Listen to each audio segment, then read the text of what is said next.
I thank the Standing Committee on Finance and Economic Affairs for including our organization at this hearing.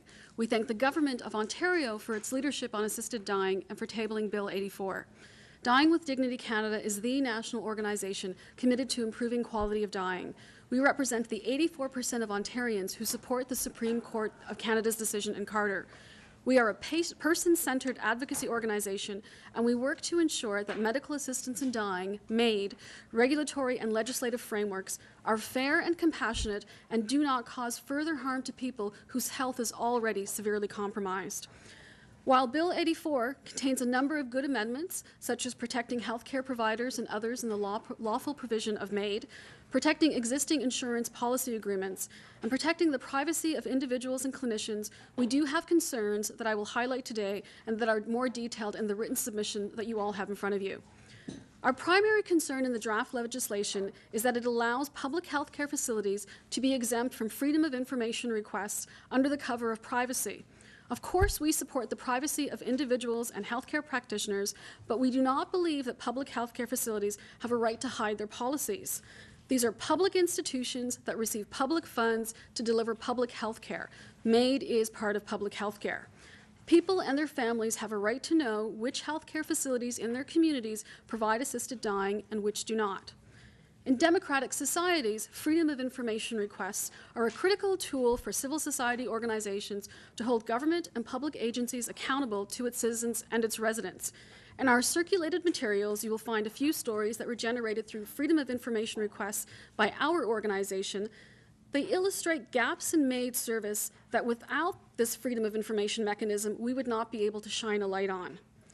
In Bill 41, the Ontario government has already overridden patient rights in favor of institutional rights by allowing religiously affiliated hospitals to opt out of providing services that are contrary to their religious beliefs. This committee now has the opportunity to actually put patients first by striking the facility exemption and ensuring that Ontarians will know which healthcare institutions in their communities support their charter right to an assisted death. The requirement in the legislation that all MAID deaths must be reported to the coroner's office is highly problematic. MAID deaths are not sudden nor suspicious, and the coroner requirement further stigmatizes assisted dying, the people who have an assisted death, and the clinicians who assist in that provision. The involvement of the coroner may also cause undue hardship and burden on the families of patients, since they will not know until after the assisted death has been reported whether an investigation will be triggered. This is unnecessary and may be very, very difficult for families who are grieving such a recent loss. And you can look at our submission for more details. We ask that this provision in the legislation be struck and replaced with a post-review reporting mechanism that is coordinated with the Federal Health Ministry. Over the past few weeks, there has been significant debate in the Ontario Legislature during the second reading of Bill 84 on the issue of conscience rights. If this committee decides to write into Bill 84 a clause on conscience rights, we strongly recommend that such a clause should reflect a fair balance between a patient's right to compassionate care and a physician's right to conscience or religious objection. I would ask each of you today at this table to consider the person who is requesting information or requesting an assisted death. Think of that person in a palliative care facility, hospice care, whether it's in a community environment or in a facility, or maybe they're in long-term residency. The person who may be so physically compromised that they're not able to pick up a phone and make a phone call to find help. The person who's not able to navigate a website on their own without support. That person who may not have family or friends to advocate for them. Perhaps because they're just incredibly private and they're trying to protect their family from the difficult decisions that they are going to be making in their journey towards death. But perhaps because they simply will not have family or friends to advocate for them. We've all heard the stories, and I'm quite certain that no one at this table is under the illusion of what happens when a gravely ill person, does not have access to help. This person that I've just described, they are our North Star on this issue. Their situation must inform any policies or laws about conscience rights. Of course, we support individual conscience rights. As a human rights organization, we hold those rights dear. But we cannot consider policies or laws that do not consider our most vulnerable, frail, and dying person, our North Star. These are people who, if they choose and are eligible, have a right to an assisted death. But rights aren't absolute, and we must find a fair reconciliation that will balance the rights of the clinician who has a conscience or religious objection and the rights of the person, the charter rights of the person who, if they're eligible, have a right to an assisted death. We believe that the MAID policy of the College of Physicians and Surgeons of Ontario strikes a fair and compassionate balance by requiring physicians who object to provide an effective referral for MAID-related services. We urge the committee and the government to support this policy as the gold standard. Without this policy, people may be delayed and forced to endure more unnecessary suffering. They may lose capacity during that delay and ultimately, therefore, lose their right to an assisted death. Or we're simply never going to know who they are, the unfortunate ones who were not able to self-refer. In Ontario, we can do better than that. Today, Thank you. That's your 6 minutes. Madame Shalina, you have 3 minutes. Thank you. If you don't feel comfortable answering my question, I don't want you to feel that you have to because you're sitting here or anything like this.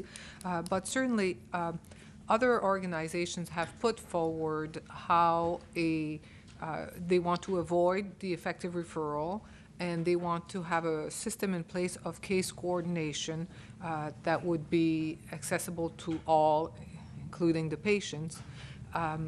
Have you looked at this? Do you know what I'm talking about? And do you have an opinion on that? I do have an opinion. I have looked at it. It's very similar to what's happened in Alberta and how they've implemented medical assistance in dying. They have a self-referral system. And there are people, if you could find them, that will be able to help coordinate your service and be able to help you find another practitioner. But I think the bar that we have to set is for that person who is alone, who may be in hospice care, who may be in an institution that objects to providing assisted dying, who has no one to do that for them. How are they going to make it known that they want to have their questions answered or to be able to have an assisted death if they qualify? And the thing with the Alberta system of self-referral, we'll never know. We don't know who those people are because they don't have anyone coming forward and advocating for them. But what we do know from across the country by people who've contacted our organization is that there are people who are forced to endure unnecessary delays when they're in places or when their physician or their healthcare provider does not want to provide them with an effective referral. We do know that in that delay, you can lose capacity, and under the federal legislation, you have to have capacity at the time of receiving death or receiving assisted death, or else you'll be denied. So I think if we're looking at who we need to set the bar for, it's got to be low enough for the most physically compromised to be able to reach up and grab it. Thank you. Thank you. Mr. Fraser, you have 3 minutes. Thank you very much, Chair. Thank you very much, Ms. Gokool, for being here. Again, today I saw your presentation at Bill 41, and I want to thank you for your work and your advocacy. I do want to ask you a question with regards to, you didn't get an opportunity to speak very much with regards to an access problem for some of the things that you described in here. Do you want to take that opportunity to describe the situation? Yeah, and there are a number of issues related to access all across the country and certainly in Ontario. And if you don't have the ability to receive an effective referral, you may end up in a situation where you can't find a provider to help you because you yourself aren't able to find one. We have had people contact our offices. We have a personal support program where we've tried to assist people who are in these circumstances in Ontario so that we know that it's happening here, even with the college policy on effective referral. But we also know there's access issues related to the number of providers in the province. And the provision of having all MAID-related deaths go through the coroner's office.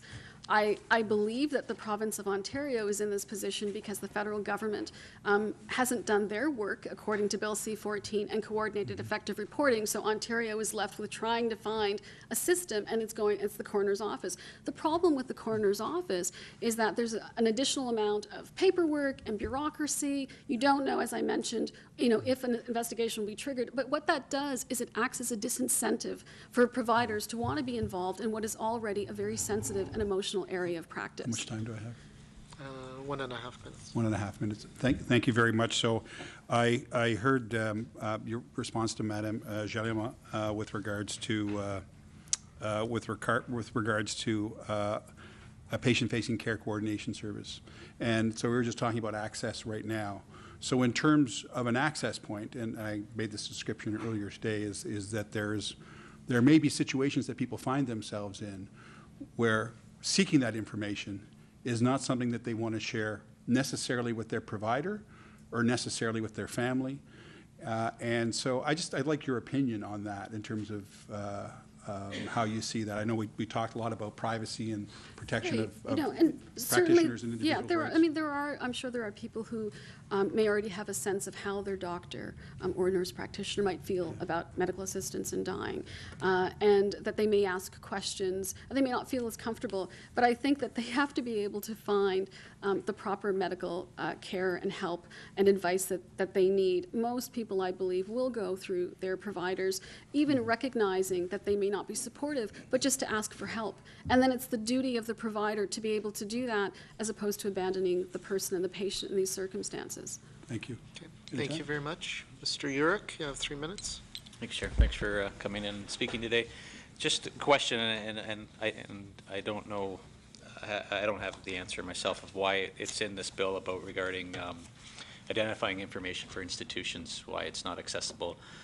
I would think maybe it's in there so there would decrease the amount of demonstrations and protests at those facilities that do provide the medical assistance in dying. Have you thought about that type of repercussion, why they wouldn't want to share that information? So it's a good point.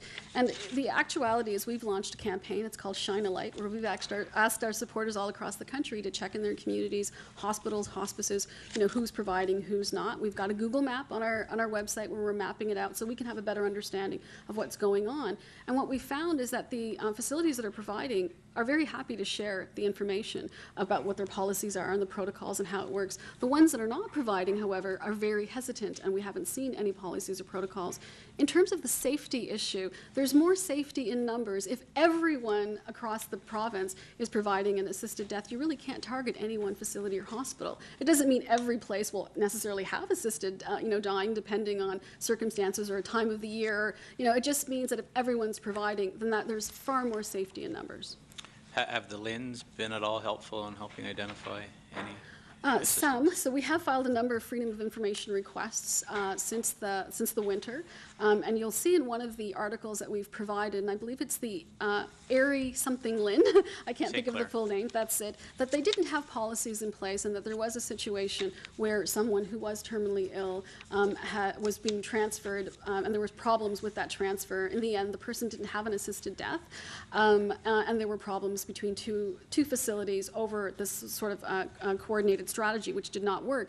But it did prompt that Lynn to start putting together a MAID implementation team and put those policies and protocols together. So I think there's a lot of unevenness and inconsistency just across this province in terms of LHINs, hospitals, hospices, long-term care residencies being ready for the inevitable request, which may just be questions before an actual request for an assisted death. And I think that's the opportunity that the government has, is to ensure that there is a strategic, coordinated system in place so that it doesn't matter if you live in Toronto or if you live in Northern Ontario, that there's a clear pathway to be able to have your questions answered and to be able, if you're eligible, to access an assisted death.